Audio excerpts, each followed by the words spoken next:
आपण पाहत आहात EDTV, बातमी अशी जिच्यावर तुम्ही ठेवणार विश्वास।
ना पेट्रोल ना लायसन ना लोनची गरज।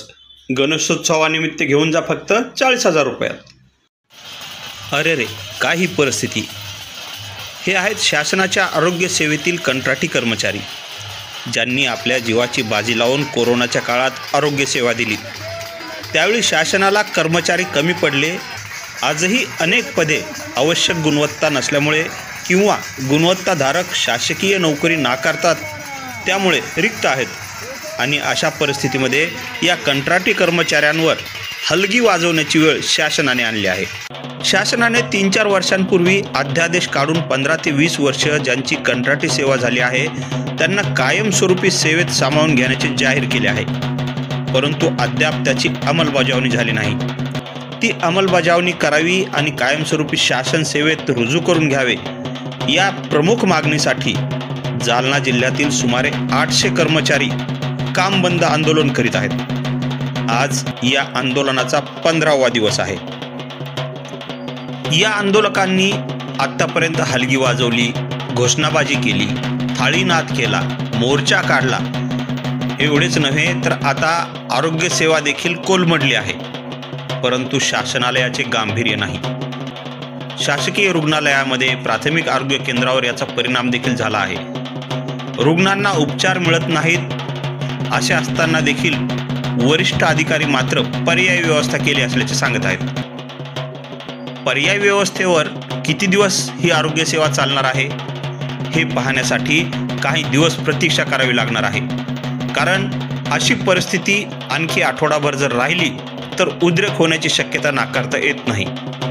का तर वरिष्ठ अधिकाऱ्यांची पगार बिले काढणे, विविध योजना राबवणे, तांत्रिक बाबींची अंमलबजावणी करणे, शासनाच्या आरोग्याशी निगडीत असलेल्या वेगवेगळ्या योजनांची अंमलबजावणी करणे, ही प्रमुख कामे तरी कंत्राट कर्मचारीच करतात।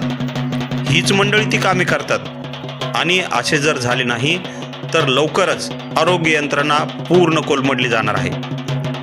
मी दिलीप पोनरकर, EDTV न्यूज, जालना।